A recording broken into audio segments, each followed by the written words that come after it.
Hello friends, कैसे हैं आप लोग। सबको मेरा जय भीम। नमो बुद्धा। बुद्ध और उनका धम्म में सामाजिक राजनीतिक प्रश्नों पर धम्मोपदेश। राजकुमारों की कृपा पर निर्भर मत रहो। साधन संपन्न लोगों की कृपा की आस मत रखो। नंबर 1। एक बार भगवान बुद्ध राजगृह में क्यूना में कलंकदक निवाप में ठहरे हुए थे। नंबर 2। उस समय राजकुमार अजातशत्रु द्वारा देवदत्त का समर्थन किया जा रहा था, जो भगवान बुद्ध का विरोधी बन गया था। नंबर 3। वह सुबह शाम देवदत्त के समर्थकों का अवलंबन बना हुआ था और 500 गाड़ियों में भोजन भरे 500 बर्तन लाद कर उन तक पहुंचाता था। नंबर 4। तब बहुत से भिक्षु तथागत के पास आए, उनका अभिवादन किया और एक ओर बैठ गए। एक ओर बैठे हुए उन भिक्षुओं ने ये सभी बातें तथागत को बताई।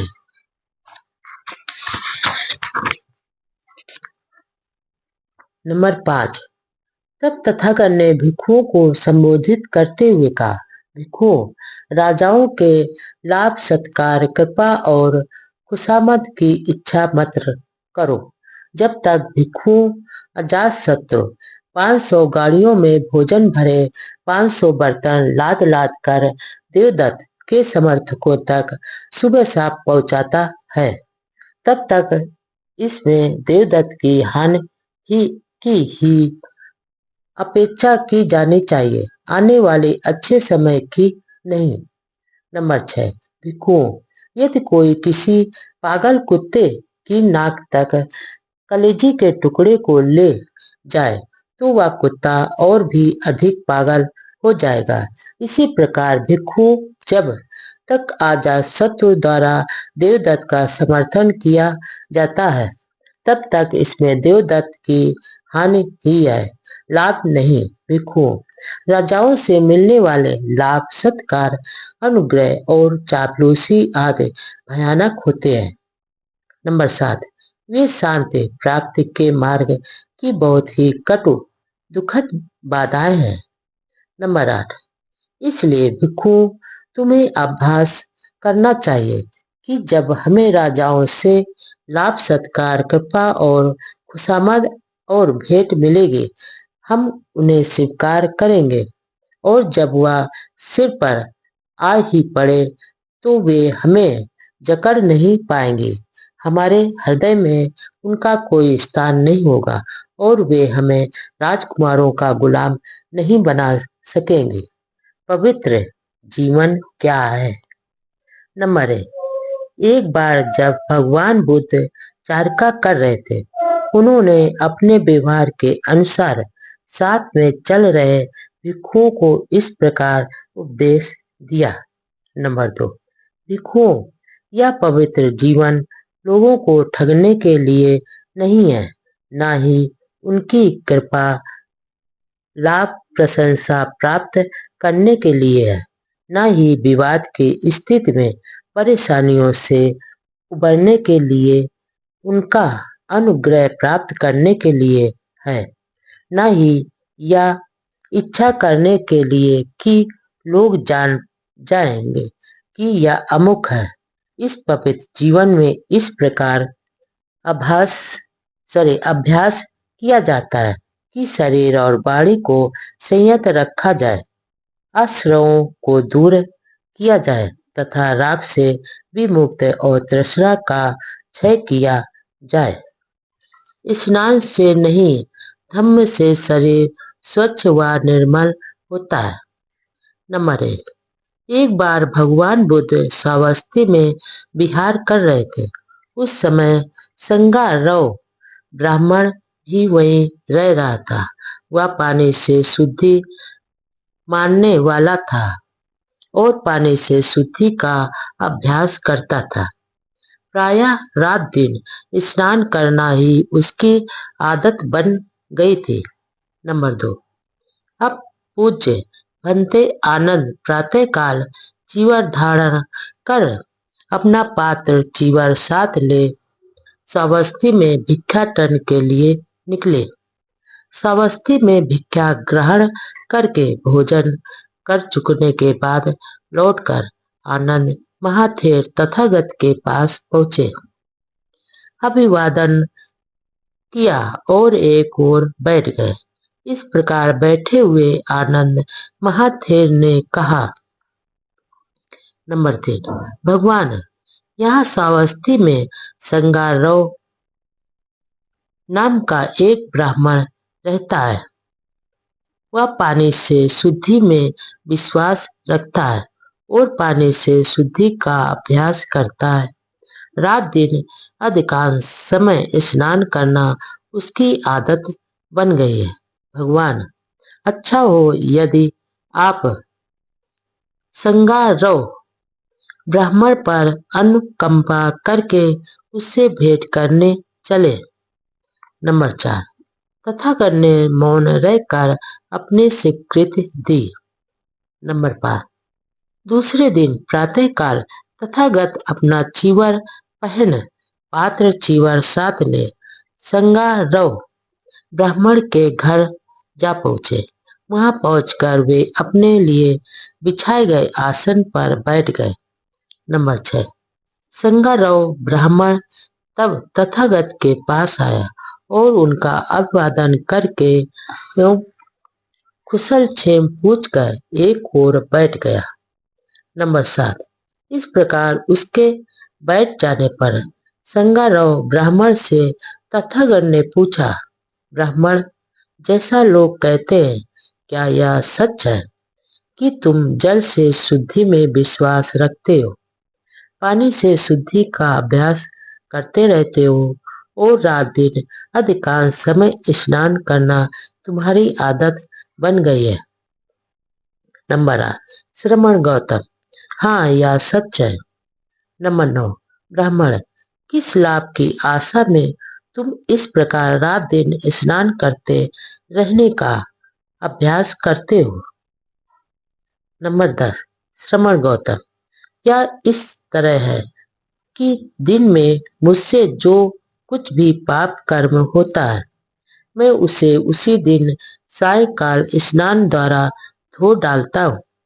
रात में मुझसे जो भी पाप कर्म होता है, उसे मैं अगले दिन प्रातःकाल उठते ही स्नान करके धो डालता हूँ। इस प्रकार रात दिन स्नान आदि करते रहने में मुझे यही लाभ दिखाई देता है। नंबर 11, तब तथागत ने कहा, नंबर 12, धम्म ही वह जल स्रोत है जो स्वच्छ है और निर्मल है। नंबर 13, यहाँ जब जनश्रुतियों के ज्ञाता स्नान करने आते हैं तो उनका प्रत्येक अंग शुद्ध हो जाता है तथा वे दूसरे तट पर चले जाते हैं। नंबर 14, तथागत के ऐसा कहने पर संगारोह ब्राह्मण बोला, श्रमण गौतम, यह अद्भुत है। आज से जीवन पर्याप्त आप मुझे अपना उपासक स्वीकार करें। मैं आपकी शरण में आता हूँ। भोजन नहीं, पवित्र कर्मों का महत्व है। नंबर 1, आमगंध नाम का एक ब्राह्मण तपस्वी अपने शिष्यों के साथ हिमालय में रहता था। नंबर 2, वे ना तो मछली और ना ही मांस खाते थे। प्रतिवर्ष वे कुछ नमक खटाई की खोज में अपने आश्रम से नीचे उतरकर बस्ती में आते थे। गांव के लोग उनका आदरपूर्वक स्वागत करते थे और 4 महीने तक लगातार उनका आतिथ्य करते थे। नंबर 3, तब एक बार भिक्षुओं सहित भगवान बुद्ध भी उसी गांव में आए तो लोग तथागत का धम्मोपदेश सुनकर उनके श्रवक बन गए।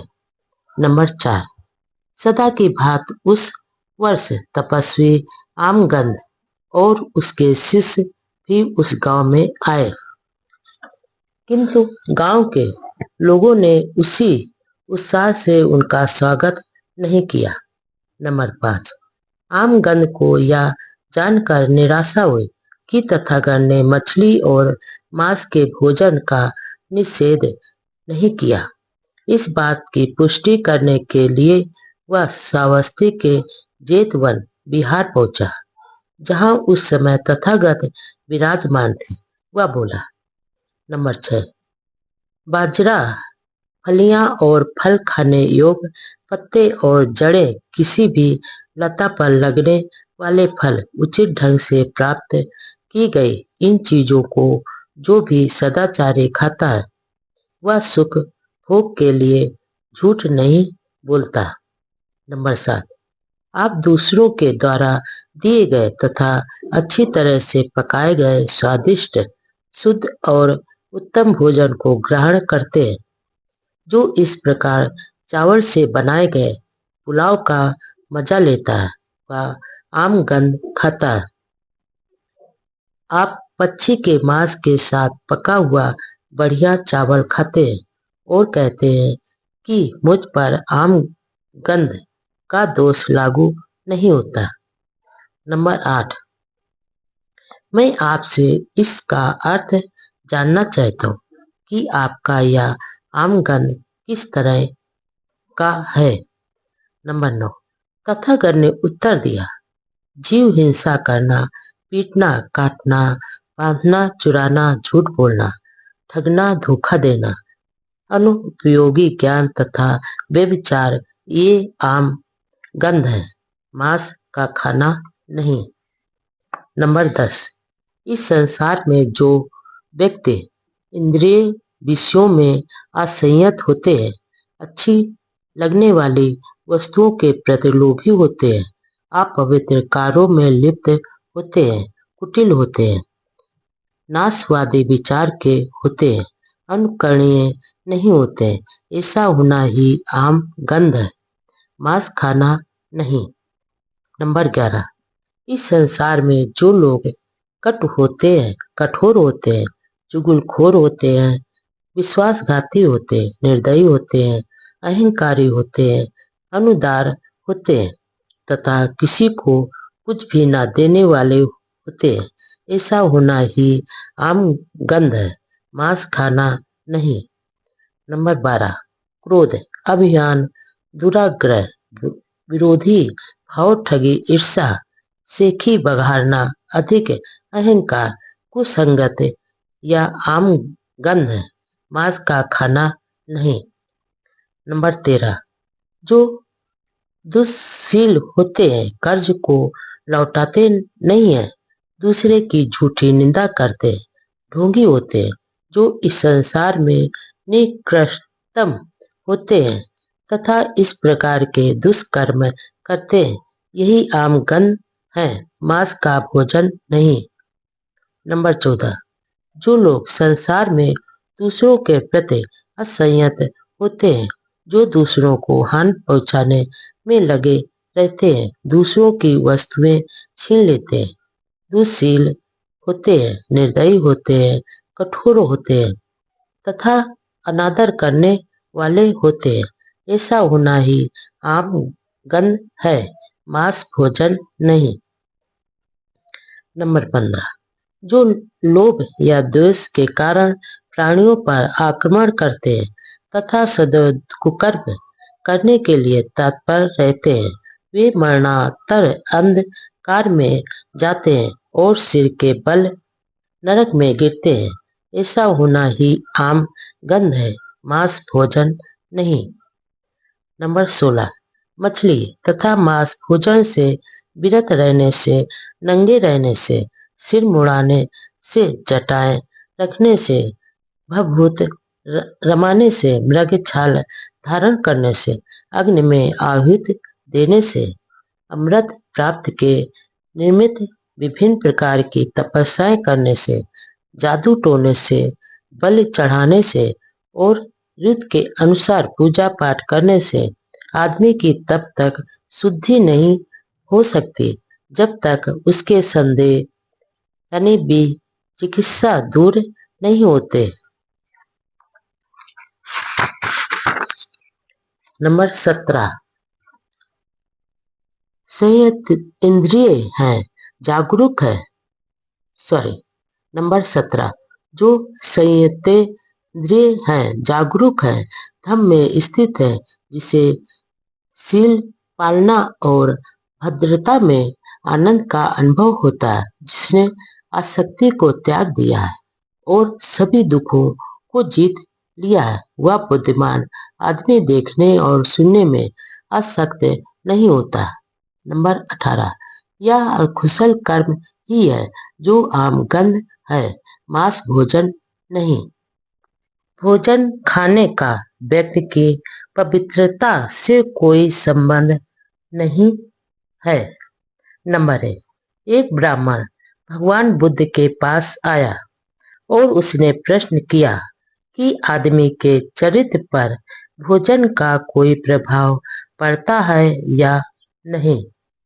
नंबर 2, ब्राह्मण बोला, जौ, गिरी, दाल, कंदमूल, कोपल जैसा भोजन यदि ठीक से खाया जाए तो यह सुखी जीवन में सहायक होता है, मांस का खाना बुरा है।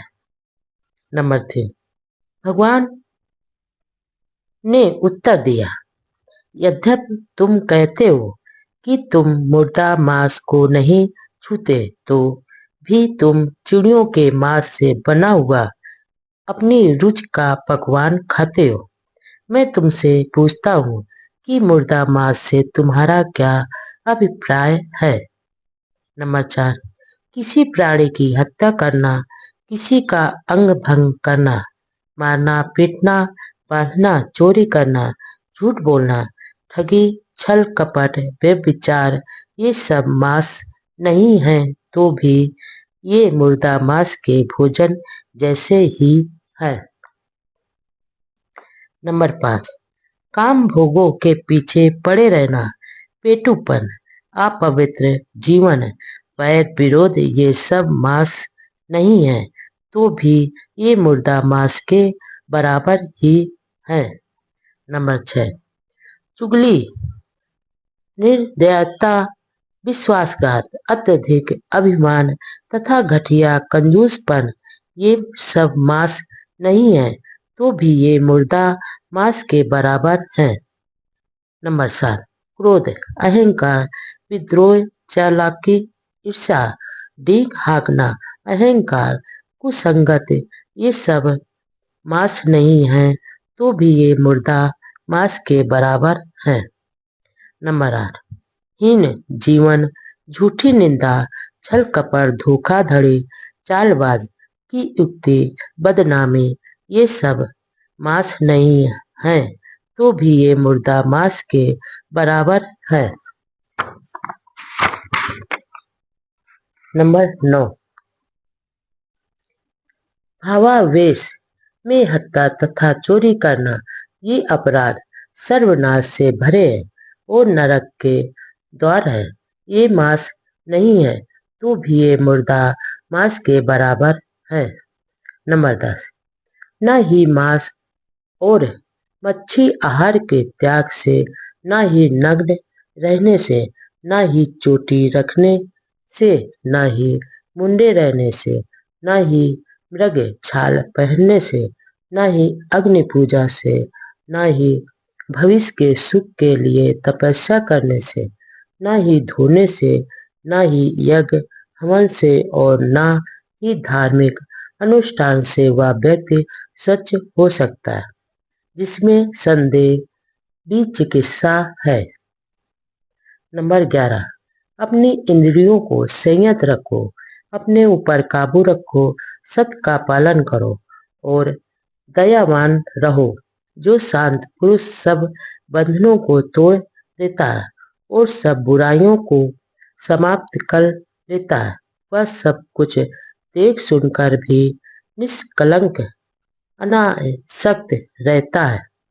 नंबर 12, तथागत से इस ऊंचे त्राण यानी रक्षा करने वाले सत्य धर्म की देशना सुनकर ब्राह्मण ने मुर्दा मांस की निंदा की और सभी बुराइयों का परित्याग करके तथागत के समक्ष विनम्रता पूर्वक झुककर वही प्रवज्जा हेतु याचना की।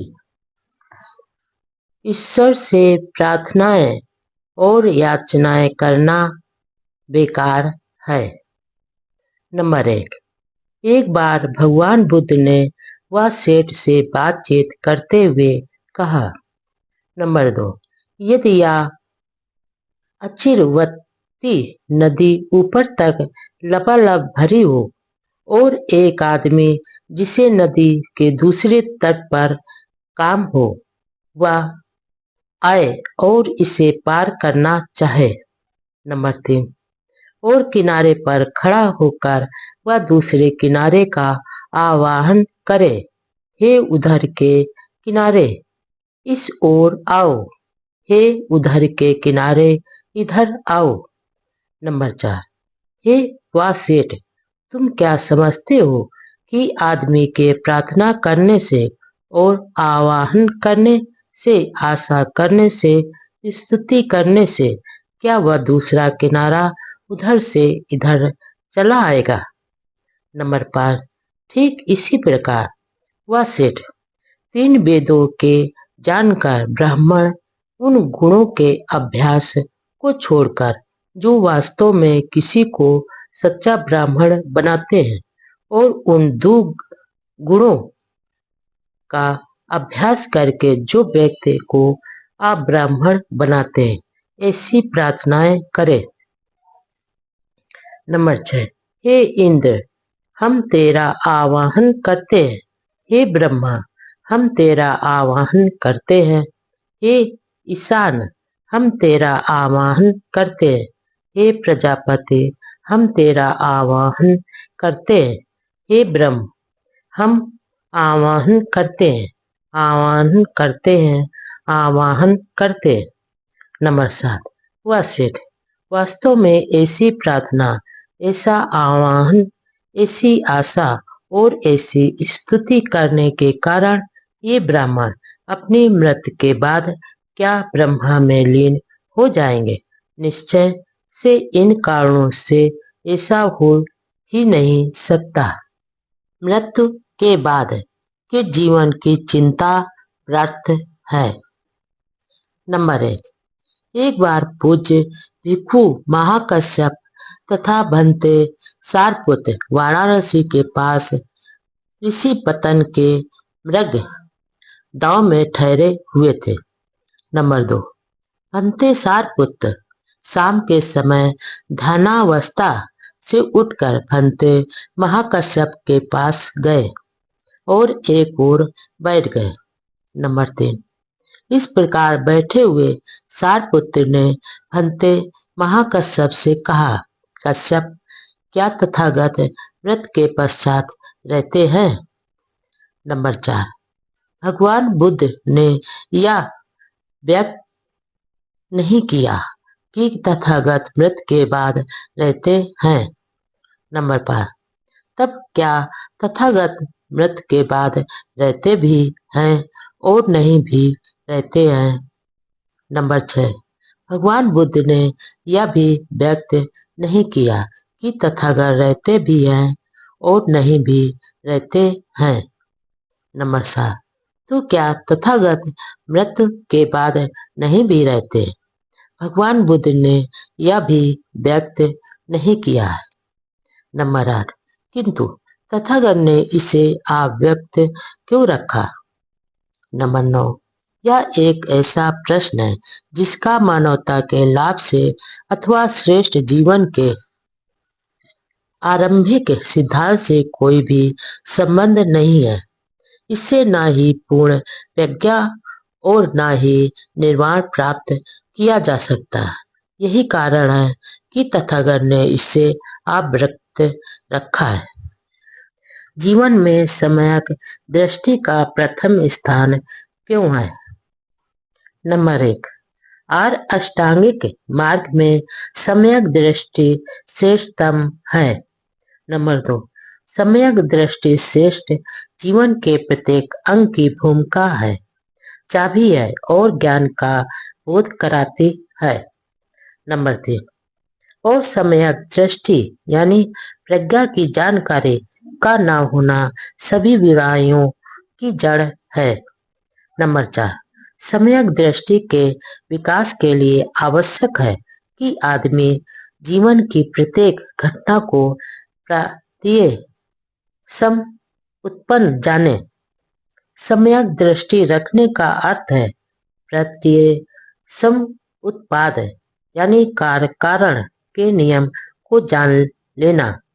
नंबर 5, भिक्षुओं, जो कोई भी व्यक्ति मिथ्या दृष्टि रखता है, मिथ्या संकल्प रखता है, मिथ्या वाणी रखता है, मिथ्या जीविका रखता है, मिथ्या प्रयास करता है, मिथ्या स्मृति तथा मिथ्या चिंतन करता है, जिसका ज्ञान और भी मुक्त मिथ्या रहती है, उसका हर कार्य, उसका हर वचन, उसका हर विचार इस प्रकार मिथ्या दृष्टि से किया गया कर्म एवं परिणाम, उसकी हर आकांक्षा, उसका हर निश्चय, उसकी हर गतिविधि, ये सभी चीजें उसे ऐसी स्थिति की ओर ले जाती है जो कि अरुचिकर होती है, प्रसन्नता रहित होती है, घृणास्पद होती है, अलाभप्रद तथा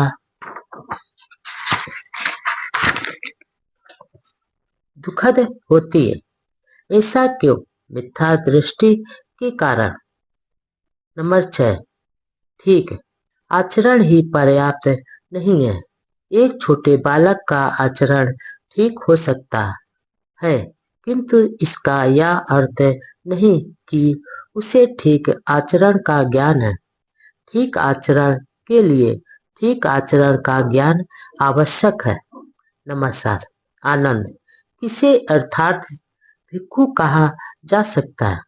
अर्थात भिक्षु से ही कहा जा सकता है जिसने पूर्ण ज्ञान प्राप्त कर लिया है कि विवेक से क्या संभव और विवेक के अभाव में क्या असंभव है।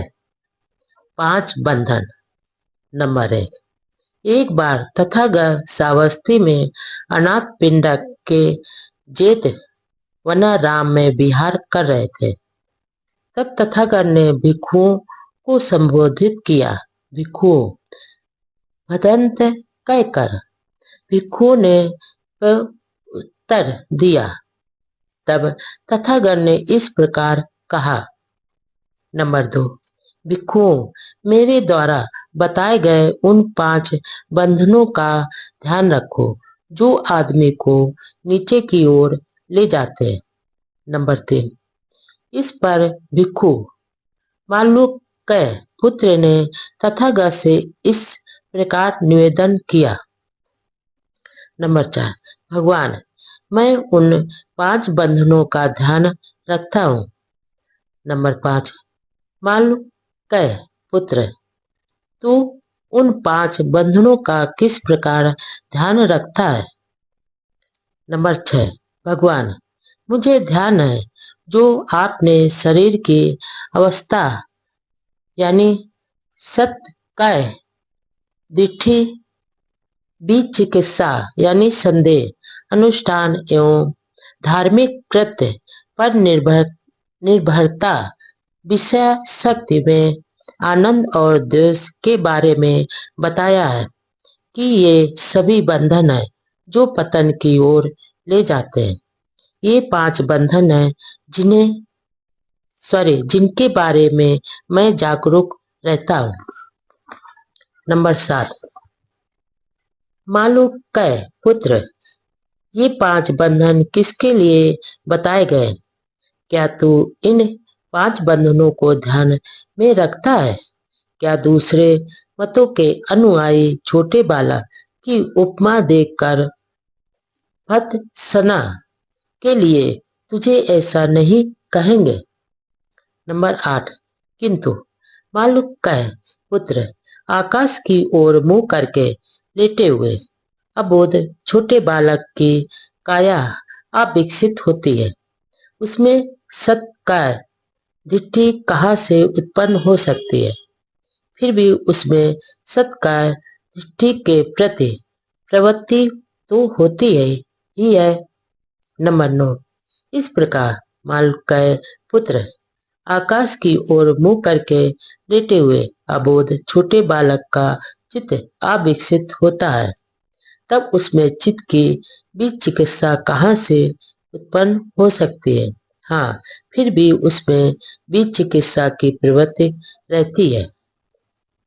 नंबर 10, इसी प्रकार मालूक्य पुत्र इस अवस्था में उसका शील युक्त आचरण नहीं हो सकता, तब उसमें शील व्रत यानी अनुष्ठान एवं धार्मिक कृत्य पर निर्भरता कहाँ से आएगी? फिर भी उसमें शील व्रत संबंधी निर्भरता की प्रवृत्ति रहती है। नंबर 11, इसी प्रकार मालूक्य पुत्र उस अबोध बालक में कोई कामासक्ति नहीं होती है, तब उसमें कामासक्ति की इच्छा कहाँ से आएगी? किंतु फिर भी उसमें भी कामासक्ति की प्रवृत्ति रहती है। नंबर 12, इसी प्रकार मालूक्य पुत्र उस अबोध बालक के लिए अभी प्राणियों का अस्तित्व ही नहीं है, तब उसके मन में प्राणियों के प्रति द्वेष कहाँ से आएगा? हाँ, फिर भी उसमें द्वेष की प्रवृत्ति तो रहती ही है। नंबर 13, अब क्या मालूक्य पुत्र दूसरे मतों के अनुयायी छोटे अबोध बालक की उपमा देकर तेरी भर्त्सना नहीं करेंगे? नंबर 14, जब यह कहा जा चुका तो महाथेर ने तथागत से निवेदन किया, सुगत, अब आपके लिए विश्राम करने का समय है। सुगत, अब आपके लिए विश्राम करने का समय है। श्रेष्ठ जीवन राग द्वेष से मुक्त हो जाना। नंबर 1, एक बार राध फिर तथागत के पास आए, आकर तथागत को अभिवादन कर एक ओर बैठ गए। इस प्रकार बैठे हुए राधेर ने तथागत से निवेदन किया, भगवान कृपा करके बताएं कि निर्वाण किस लिए है? नंबर 2, भगवान बुद्ध ने उत्तर दिया, निर्वाण का अर्थ है राग द्वेष से मुक्त हो जाना। नंबर 3, लेकिन भगवान निर्वाण का उद्देश्य क्या है? नंबर 4, राध श्रेष्ठ जीवन जीना ही निर्वाण है, निर्वाण ही लक्ष्य है, निर्वाण प्राप्त ही उद्देश्य है। निर्वाण क्या है? नंबर 1, एक बार भगवान बुद्ध सावस्ती में अनाथ पिंडक के जेत वनाराम में विहार कर रहे थे। वहीं पर भंते सारपुत्र भी ठहरे हुए थे। नंबर 2, तथागत ने भिक्षुओं को संबोधित करते हुए कहा, भिक्षुओं, तुम्हें धम्म का दायाद यानी उत्तराधिकारी बनना चाहिए, भौतिक वस्तुओं का नहीं, क्योंकि मेरे मन में तुम सब के लिए अनुकंपा है, इसलिए धर्मानुसार मैं चाहता हूं कि तुम ऐसे ही बनो। नंबर 3, इतना कहकर तथागत उठे और अपनी कुटी में चले गए। नंबर 4, भंते सारपुत्र पीछे रह गए। भिक्षु ने सारपुत्र से प्रार्थना की कि वह बताएं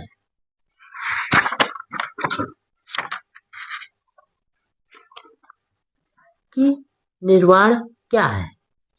नंबर 5, तब सारपुत्र ने भिक्षु को उत्तर देते हुए कहा, भिक्षु, तुम जानते हो कि लोभ आकुशल धम्म है, द्वेष आकुशल धम्म है। नंबर 6, इस लोभ और द्वेष के त्याग हेतु एक मध्यम मार्ग है, जो हमें आंख देने वाला है, ज्ञान देने वाला है, शांति, प्रज्ञा, बोधि तथा निर्वाण की ओर ले जाने वाला है। नंबर 7, यह माध्यम मार्ग क्या है? यह और कुछ नहीं, केवल अष्टांगिक मार्ग है, जैसे सम्यक दृष्टि, सम्यक संकल्प, सम्यक वाणी, सम्यक कर्मात, सम्यक आजीविका, सम्यक व्यायाम, सम्यक प्रयास, सम्यक स्मृति तथा सम्यक समाधि। भिक्षु, यही मध्यम मार्ग है। नंबर 8, हाँ भिक्षु, क्रोध अकुशल धर्म है, द्वेष अकुशल धर्म है, ईर्ष्या और कंजूसी अकुशल धर्म है, मिथ्याचार, छल कपट और अहंकार अकुशल धर्म है, ढोंग और प्रमादपन अकुशल धर्म है। नंबर 9, प्रमाद और आडंबर के त्याग के लिए मध्यम मार्ग है, जो आग देने वाला है, ज्ञान देने वाला है तथा शांति, प्रज्ञा और बोधि की ओर ले जाने वाला है। नंबर 10, आर अष्टांगिक मार्ग का ही दूसरा नाम निर्वाण है। नंबर 11, इस प्रकार महाथेर सारपुत्र ने कहा तो सभी भिक्षुओं ने आनंदित होकर उनका अनुमोदन किया। चाहे दूसरे कुछ भी करें, तुम शील का पालन करो। नंबर 1, सभी अकुशल विचारों का त्याग करो। नंबर 2, अकुशल विचारों के मिटा देने का यह मार्ग है। नंबर 3, तुम्हें यह संकल्प करना होगा कि चाहे दूसरे लोग हानि करने वाले हों, किंतु तुम किसी को हानि नहीं पहुंचाओगे। नंबर 4, चाहे दूसरे हिंसा करें, किंतु तुम कभी हिंसा नहीं करोगे। नंबर 5, चाहे दूसरे चोरी करें, किंतु तुम कभी चोरी नहीं करोगे। नंबर 6, चाहे दूसरे पवित्र जीवन व्यतीत न कर रहे हों, किंतु तुम पवित्र जीवन व्यतीत करोगे। नंबर 7, चाहे दूसरे किसी की निंदा करें, विरुद्ध बोले, व्रत बोले, किंतु तुम ऐसा कुछ नहीं बोलोगे। नंबर 8, चाहे दूसरे झूठ बोले, निंदा करें, दोषारोपण करें अथवा बकवास करें, लोभ लालच करें, किंतु तुम किसी प्रकार का लोभ लालच नहीं करोगे। नंबर 9, चाहे दूसरे अहितकर हो, किंतु तुम अहितकर नहीं होगे। नंबर 10, चाहे दूसरे असम्यक दृष्टि रखते हो, उनके असम्यक संकल्प हो, असम्यक अपवाड़ी हो, असम्यक कर्मात हो, असम्यक आजीविका हो, असम्यक व्यायाम यानी प्रयास हो, संयम स्मृति हो और असम्यक समाधि हो, किंतु तुम आवश्यक रूप में श्रेष्ठ अष्टांगिक मार्ग का पालन करते हुए सम्यक दृष्टि, सम्यक संकल्प, सम्यक वाणी, सम्यक कर्मात, सम्यक आजीविका, सम्यक व्यायाम, सम्यक स्मृति और सम्यक समाधि को अंगीकार करोगे। नंबर 12, चाहे दूसरे आर्य सत्यों और मुक्ति के बारे में गलत धारणा रखते हो, किंतु तुम सत्यों और मुक्ति के बारे में सम्यक यानी सही धारणा रखोगे। नंबर 13, चाहे दूसरे आलस और जड़ता से युक्त हो, किंतु तुम आलस और जड़ता से मुक्त रहोगे। नंबर 14, चाहे दूसरे अभिमानी हो, किंतु तुम विनम्र रहोगे। नंबर 15, चाहे दूसरे बीच चिकित्सा युक्त संदेह युक्त हो, किंतु तुम बीच चिकित्सा मुक्त रहोगे। नंबर 16, चाहे दूसरे क्रोधी हो, दुष्ट हो, द्वेषी हो, ईर्ष्यालु हो, कंजूस हो, लोभी हो, ढोंगी हो, ठग हो, वंचक हो, उदंड हो, दुशासी हो, किसी नीति के मानने वाले न हो, अशिक्षित हो, जड़ हो, भ्रमित हो तथा अज्ञा हो। तुम इस सब के विपरीत सही रहोगे। सन्मार्ग पर चलने के लिए किसी साथी की प्रतीक्षा आवश्यक नहीं। यदि अच्छा साथी नहीं मिले तो सन्मार्ग पर अकेले चलो। नंबर 1, जिस प्रकार हाथी युद्ध में धनुष से छोड़े गए बाणों को सहन करता है, उसी प्रकार मुझे दुष्टों के दुर्वचनों को सहन करना चाहिए, क्योंकि संसार में दुःशीलों की कमी नहीं है। नंबर 2, हाथी को प्रशिक्षित करके उसे युद्ध में ले जाया जाता है। प्रशिक्षित यानी पालतू।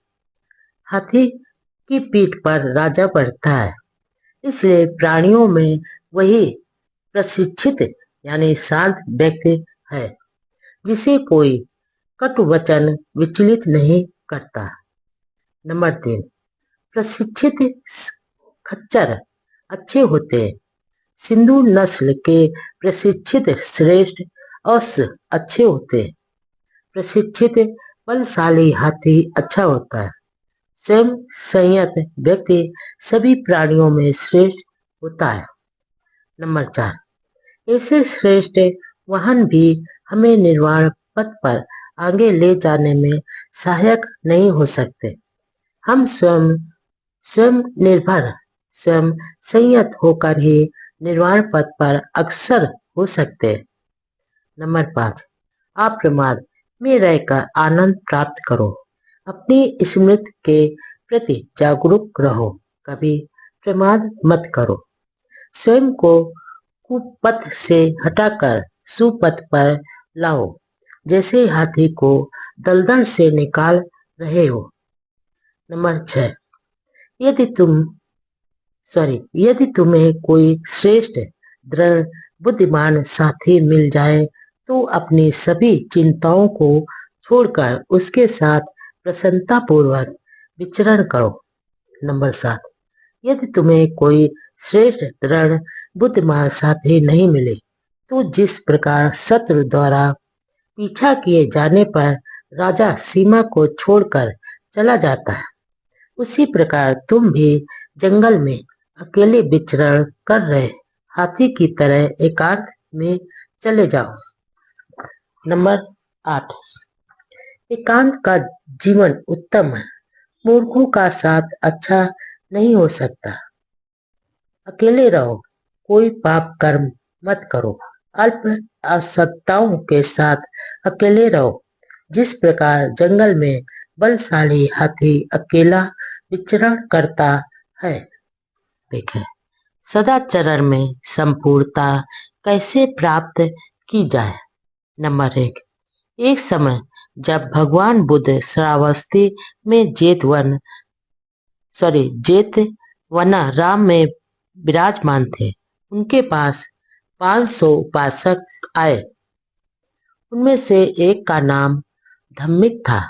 नंबर 2, धम्मिक ने तथागत से पूछा, किन आदर्शों द्वारा आपके श्रावक सदाचरण में पूर्णता प्राप्त करते हैं।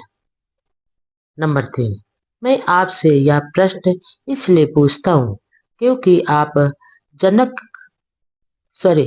कल्याण के अनुपम शास्ता है। नंबर 4, प्रशिक्षित जैन लोग और परिवाजक आपसे पार नहीं पा सके। विद्वान आयु प्राप्त वृद्ध ब्राह्मण अन्य जन के साथ अपना मत व्यक्त करने के इच्छुक आपके सत्य वचन के अनुयायी बन जाते हैं। आपके द्वारा उपदिष्ट सत्य सूक्ष्म है, किंतु अत्यंत सुअख्यात है, जिसे सुनने के लिए सब लोग तरसते हैं। भगवान कृपा करके हमें इस प्रश्न का उत्तर दे। नंबर 5, भगवान, हम उपासकों को आपके मुख से आपका परिशुद्ध धम्म सुनने को मिले। नंबर 6, अपने उपासकों पर करुणा करने वाले तथागत ने उन व्रती उपासकों को कहा, ध्यान से सुनो, मैं तुम्हें सुधाचरण के आदर्श समझाता हूँ। सुनो और उनके अनुसार आचरण करो। नंबर 7, हत्या न करो, जान से नहीं मारो, ना ही हत्या का अनुमोदन करो। किसी भी सबल अथवा दुर्बल प्राणी के साथ हिंसा नहीं करनी चाहिए। नंबर 8, किसी भी उपासक को जानबूझकर चोरी नहीं करनी चाहिए, ना ही चोरी करानी चाहिए। दूसरे जो कुछ दे बस वही लेना चाहिए। नंबर 9, व्यभिचार को आग के गड्ढे के समान समझकर उससे दूर रहे अथवा स्वयं संयमी न हो। पाने पर किसी विवाहित स्त्री का चरित्र न बिगाड़े। नंबर 10, किसी परिषद में, अदालत में या बातचीत में झूठ ना बोले, ना किसी को झूठ बोलने के लिए प्रेरित करें अथवा उसका समर्थन करें, असत्य का त्याग करें। नंबर 11, उपासक को चाहिए कि इस नियम का पालन करे, नशीले पदार्थों को ग्रहण ना करे, किसी को इसका पान ना कराए, किसी के नशीले पदार्थ पान करने का अनुमोदन न करें। विचार करें कि शराब आदमी को कैसे पागल बनाकर पतन की ओर ले जाती है। नंबर 12, शराब के नशे में उपासक पाप कर बैठते हैं तथा दूसरे प्रमादी उपासकों को पाप में प्रवृत्त करते हैं। इसलिए इस पागल बनाने वाले व्यसन का, इस मूर्खता का, इस मूर्खों के स्वर्ग का परित्याग करें। नंबर 13, प्राणी हिंसा न करे, चोरी न करे, झूठ न बोले, नशीले पेय पदार्थों से दूर रहें, व्यभिचार से विरत रहें तथा रात को विकाल भोजन न करें। नंबर 14, सुगंधियों तथा पुष्पमालाओं आदि का त्याग करें तथा भूमशैया पर सोएं। इस प्रकार सभी उपसत दिनों में यह व्रत ग्रहण करें और पवित्र मन से इस अष्टांगिक व्रत का पालन करें। नंबर 15, प्रातः काल इन व्रतों का पालन करें और शुद्ध श्रद्धा युक्त चित्त से बुद्धिमान बने और भिक्षुओं को यथा सामर्थ्य भोजन तथा पेय पदार्थों का दान करें। नंबर 16, माता पिता की सेवा करें, सदाचरण युक्त धंधा करें। इस प्रकार दृढ़ श्रद्धावान उपासक उच्च पद को प्राप्त करता है। सदाचरण और सांसारिक जिम्मेदारियां। नंबर 1, एक समय जब भगवान बुद्ध राजगृह के उस बेलुवनाराम में विहार कर रहे थे जहां गिलहरियों को दाना चुगाया जाता था, उसी समय बहुत से भिक्षुओं के साथ भंते सारपुत्र दक्षिण की पहाड़ियों में चारका कर रहे थे। नंबर 2, रास्ते में उनकी एक भिक्षु से भेंट हुई जिसने राजगृह में वर्षावास किया था। आपसी अभिवादन और शिष्टाचार के बाद सारपुत्र ने भगवान बुद्ध का कुशल समाचार पूछा। उन्हें बताया गया कि वे अच्छी तरह से हैं और भिक्षु संघ भी कुशल है। सारपुत्र द्वारा राजगृह के तांडुपाल द्वार के धन जन ब्राह्मण का कुशल समाचार पूछे जाने पर उन्हें बताया गया कि वह भी अच्छी तरह से है। नंबर 3, तब सारपुत्र ने उस भिक्षु से प्रश्न किया, और क्या धन जनी ब्राह्मण अप्रमाद पूर्वक रह रहा है? नंबर 4, भिक्षु ने उत्तर दिया, धन जन ब्राह्मण अप्रमाद पूर्वक कैसे रह सकता है। वह ब्राह्मणों और गृहपतियों को मोड़ने के लिए राजा का उपयोग करता है और राजा को मोड़ने के लिए ब्राह्मणों और गृहपतियों का उपयोग करता है। सुशील कुल से आई उसकी सुशील पत्नी भी अब मर चुकी है। उसने अब एक दूसरी पत्नी रख ली है जो ना सुशील कुल से आई है और ना स्वयं ही सुशील है। नंबर 5।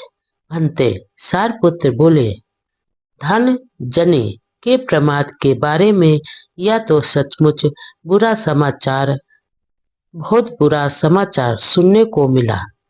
शायद कहीं किसी समय उससे भेंट हो जाए तो मैं उससे बातचीत करना पसंद करूंगा। नंबर 6। दक्षिण की पहाड़ियों में रह चुकने के बाद सारपुत्र चरखा करते करते राजगृह पहुंचे और क्यों वना राम में ठहरे। नंबर 7। दूसरे दिन प्रातःकाल चिवर पहन और पात्र हाथ में ले सारपुत्र भिक्षाटन के लिए राजगृह में गए। उस समय धनजन ब्राह्मण नगर से बाहर अपनी गायों का दुहा जाना देख रहा था। नंबर 8।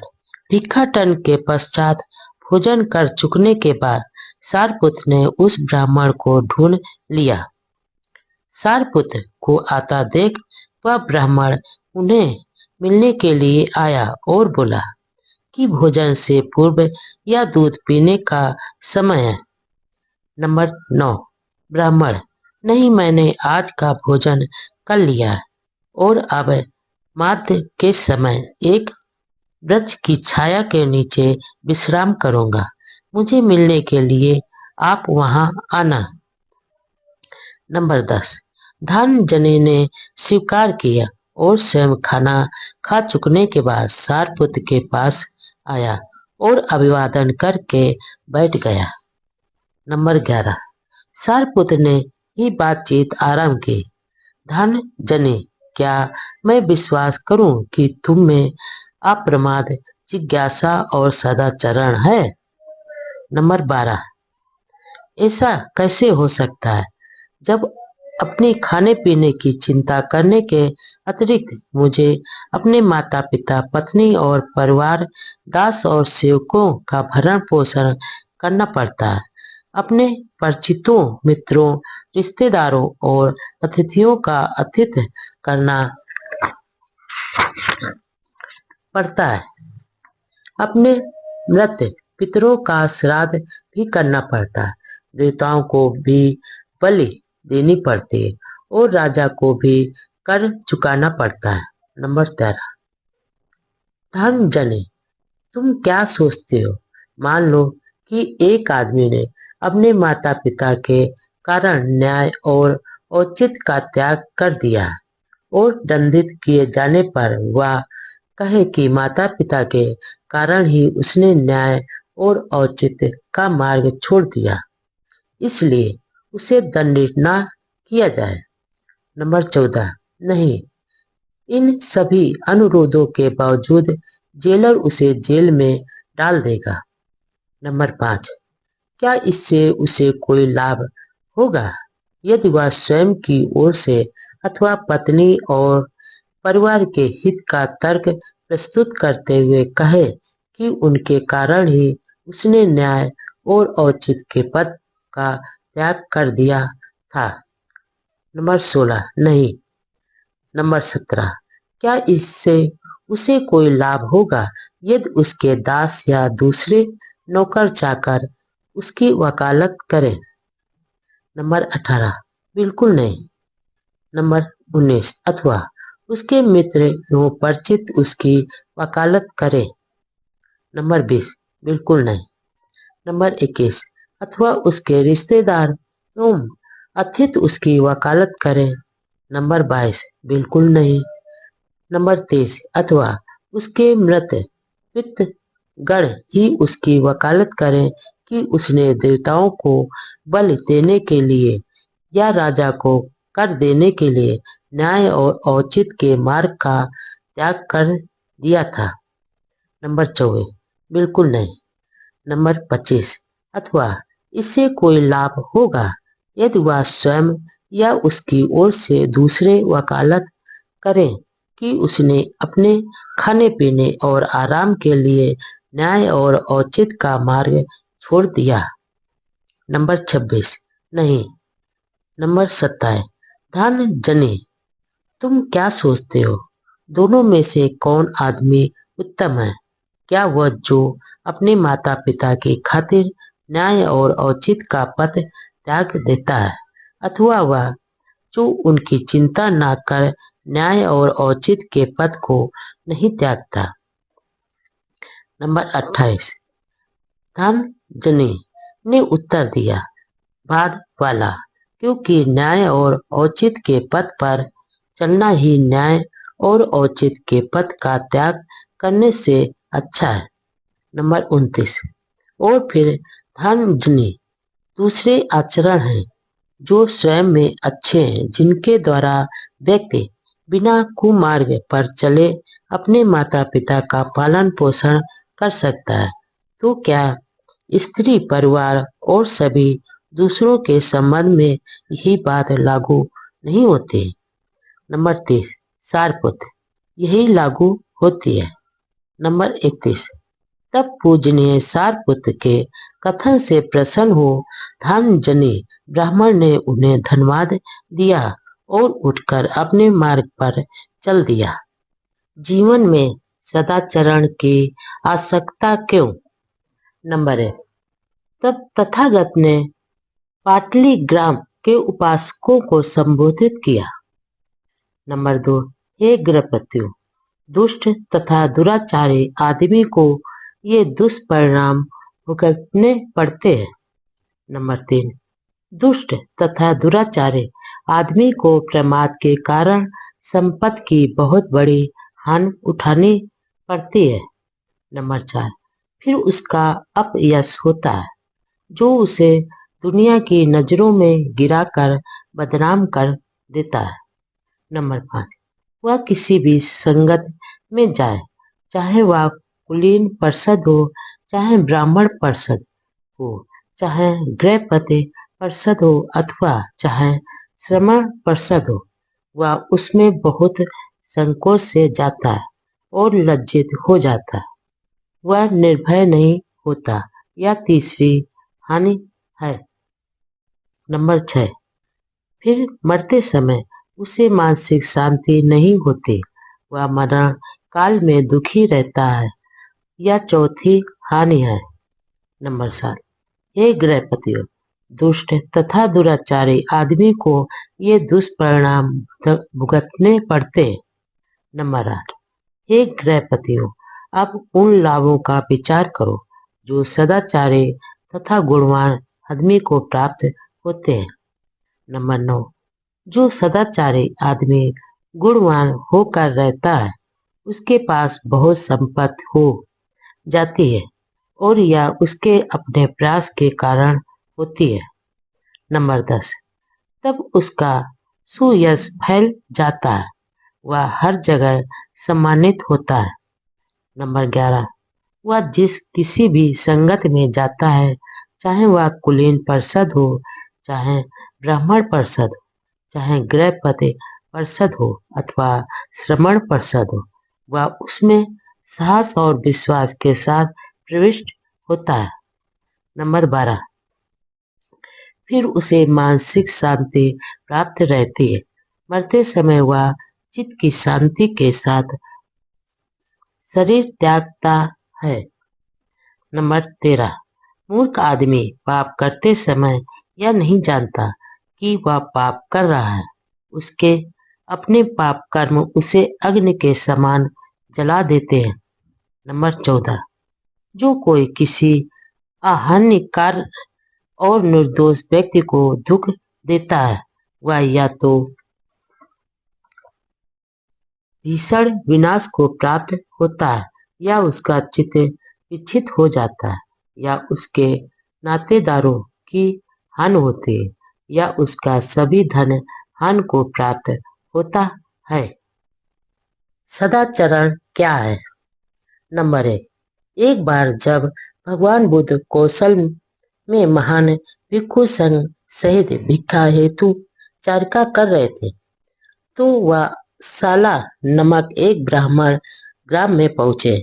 यह ग्राम कौशल जनपद में पड़ता था। नंबर 2, साला ग्राम के ब्राह्मण मुखियों ने सुना कि चर्चा करते हुए भगवान बुद्ध उनके कौशल जनपद में स्थित गांव में आए हैं।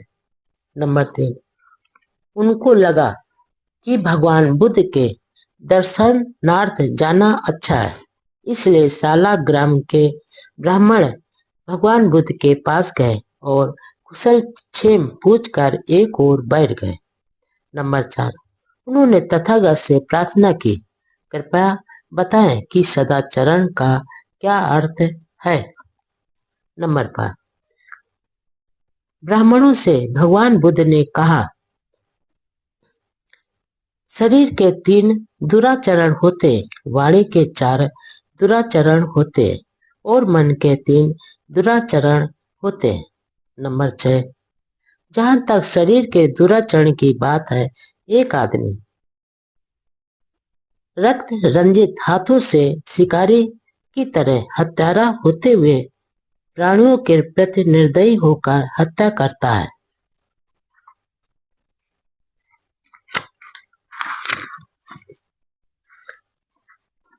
अथवा वह गांव या जंगल में पराई वस्तु को चोरी की नियत से बिना दिए हुए अपना बना लेता है, अथवा वह माता पिता भाई बहन अथवा अन्य संबंधियों की अधीनता में रहने वाले अविवाहित लड़कियों से और ऐसी लड़कियों से भी व्यभिचार करता है जिनकी मंगनी यानी सगाई हो गई है, जिनके गले में मंगनी की माला पड़ चुकी है। नंबर 7, जहां तक वाणी के दुराचरण की बात है, वह झूठ बोलता है जब उसे सभा के सामने या ग्राम पंचायत के सामने या परिवार परिषद के सामने या राजकीय परिषद के सामने या अपनी श्रेणी के सामने साक्षी देने के लिए कहा जाए, तो वह न जानते हुए कहता है कि मैं जानता हूँ, जानता हुआ कहता है कि मैं नहीं जानता हूँ, न देखे हुए कहता है कि मैंने देखा है और देखे हुए भी कहता है कि मैंने नहीं देखा। वह अपने हित में किसी दूसरे के हित में अथवा किसी लोग के कारण जानबूझकर झूठ बोलता है, अथवा वह एक चुगलखोर हो सकता है, यहाँ सुनी और वहां जाकर कह दे ताकि यहाँ के लोगों और वहां के लोगों का झगड़ा हो जाए, अथवा वह सुनी और यहाँ कह दे ताकि यहाँ के लोगों और वहां के लोगों का झगड़ा हो जाए। वह शांति को भंग करने वाला और क्रोध पैदा करने वाला होता है। झगड़ा बढ़ाने की नियत से ही वह बोलता है।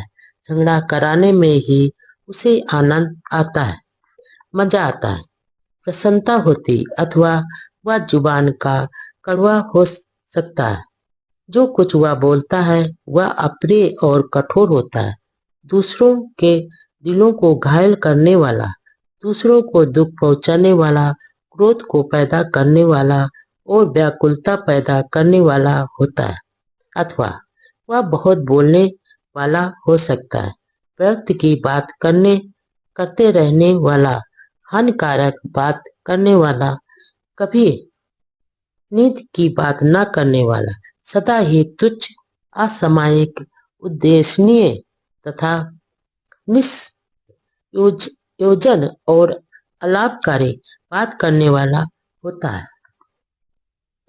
नंबर 8, जहां तक मन के दुराचरण की बात है, एक आदमी लोभी हो सकता है। वह यह लोभ करता है कि दूसरे लोगों की समस्त संपत्ति उसी की हो जाए, अथवा वह देशी और हृदय से दुष्ट हो सकता है। वह यह इच्छा कर सकता है कि उसके आसपास के सभी प्राणी मारे जाएं, नष्ट हो जाएं, विध्वस्त प्राप्त हो जाए और अस्त विहीन हो जाए, अथवा वह मिथ्या दृष्टि हो सकता है, मिथ्या धाराओं वाला हो सकता है।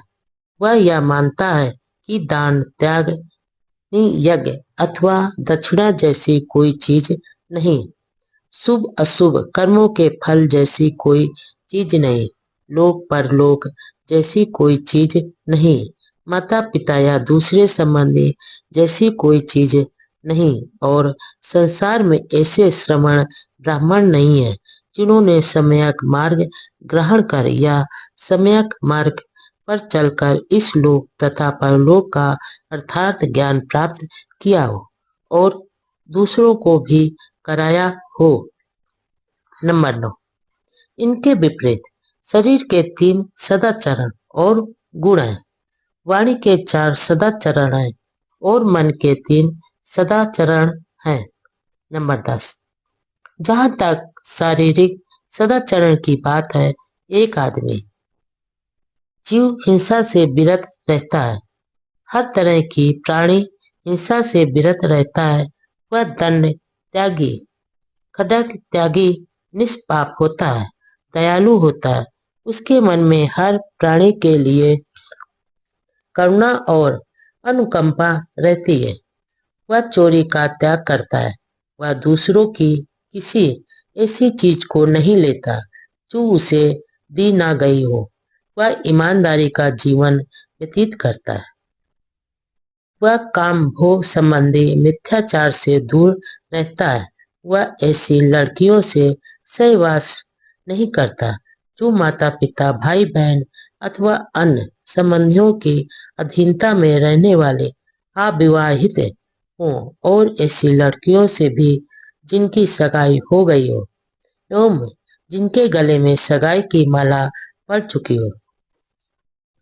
नंबर 10, जहां तक वाणी के सदाचरण की बात है, एक आदमी झूठ का त्याग करता है, झूठे से विरत रहता है, जब उसे सभा के सामने या ग्राम पंचायत के सामने या परिवार परिषद के सामने या राजकीय परिषद के सामने या अपने संघ के सामने साक्षी देने के लिए कहा जाता है, तो वह न जानते हुए कहता है कि मैं नहीं जानता हूँ, जानते हुए कहता है कि मैं जानता हूँ, नहीं देखा होता तो कहता है कि मैंने नहीं देखा, देखा हो तो कहता है कि मैंने देखा है।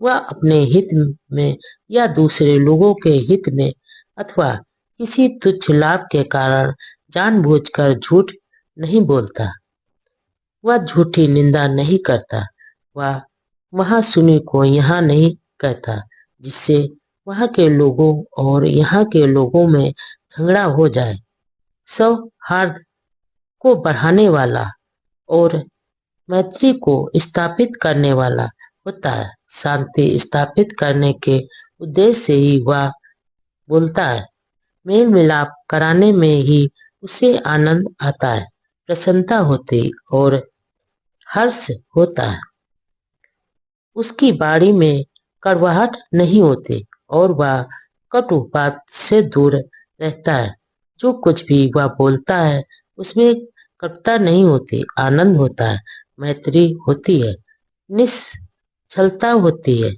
उसमें शिष्टता होती है, वह स्वीकार करने योग्य होता है और उसका सभी स्वागत करते हैं, वह गप मारने वाला नहीं होता, वह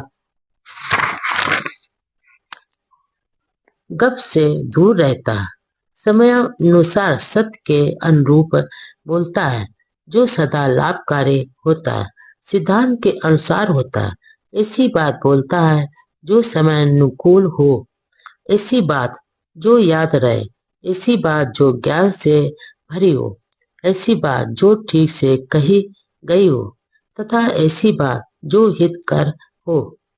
नंबर 12, जहां तक विचारों में सदाचरण की बात है, वह आदमी लोभ से रिक्त होता है, वह कभी यह नहीं चाहता कि दूसरे लोगों की सारी संपत्ति पर उसका अपना अधिकार हो जाए, वह कभी अपने मन में द्वेष अथवा दुष्टता को स्थान नहीं देता।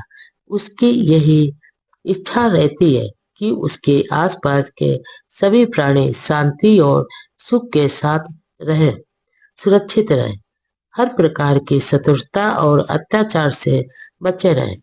उसका दृष्टिकोण सम्यक होता है तथा उसके संकल्प और धारणाएं भी ठीक होती है। नंबर 13। हे ब्राह्मणों, सदाचरण तथा दुराचरण से मेरा यही अभिप्राय है। नंबर 1। एक बार जब भगवान बुद्ध श्रावस्ती के जेतवनराम में विहार कर रहे थे तो उन्होंने गृहपतियों को संबोधित किया। नंबर 2। गृहपतियों, पवित्र और सुखी जीवन के लिए शुभ संकल्पों का पालन करने की नितांत आवश्यकता है। नंबर 3। मैं तुम्हें बताता हूँ कि तुम्हारे शुभ संकल्प कैसे होने चाहिए। नंबर 4। संकल्प लो कि मैं जीवन भर अपने माता पिता का सहारा बना रहूं। मैं अपने कुल के मुखिया का सदा आदर करता रहूं। मेरी वाणी मधुर हो। मैं किसी के बारे में भी बुरा ना कहूं। मैं घर में उदारशील, निर्मल, दान देने में प्रसन्न रहकर जो कुछ मेरे पास हो उसे दूसरों में भी बांटो। नंबर 5। मैं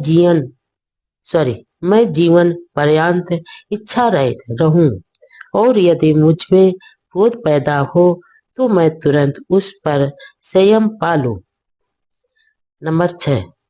गृहपतियों, ये 7 संकल्प है जिन्हें अपनाने और पालन करने से तुम सुख और पवित्रता की स्थिति प्राप्त कर सकोगे। शुभ कर्म करने की आवश्यकता क्या? कुशल कर्मों के आनंदमयी फल। नंबर 1। एक अवसर पर भगवान बुद्ध ने भिक्षुओं को इस प्रकार संबोधित किया। नंबर 2। भिक्षुओं, कुशल कर्म करने से मत डरो। यह कुशल कर्म ही सुख का दूसरा नाम है जिसकी हम इच्छा करते हैं, जो प्रिय है, जो आनंददायी है। भिक्षुओं, मैं स्वयं साक्षी हूँ कि मैंने स्वयं चिरकाल तक शुभ कर्मों से इच्छित प्रिय तथा आनंददायी फल का उपयोग किया है। नंबर 3।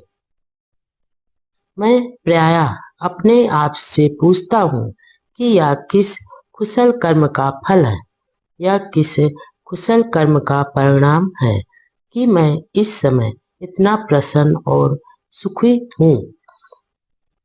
नंबर 4। जो उत्तर मुझे मिलता है वह यह है कि यह 3 कुशल कर्मों का फल है। यह दान, शील तथा स्वयं के संयम जैसे 3 कुशल कर्मों का ही फल है। नंबर 5। वह मंगल, आनंदमय, सुख भरा, धन और अच्छा दिन होता है। शुभ समय होता है जब दान के योग व्यक्ति को दान दिया जाता है। जब शुभ कर्म, शुभ वचन तथा शुभ विचारों, शुभ आकांक्षाओं के परिणाम स्वरूप ऐसे अभ्यास करने वालों को शुभ फल की प्राप्ति होती है। नंबर 6। धन्य है वे लोग जिन्हें इस लाभ की प्राप्ति होती है, समृद्धि की प्राप्ति होती है।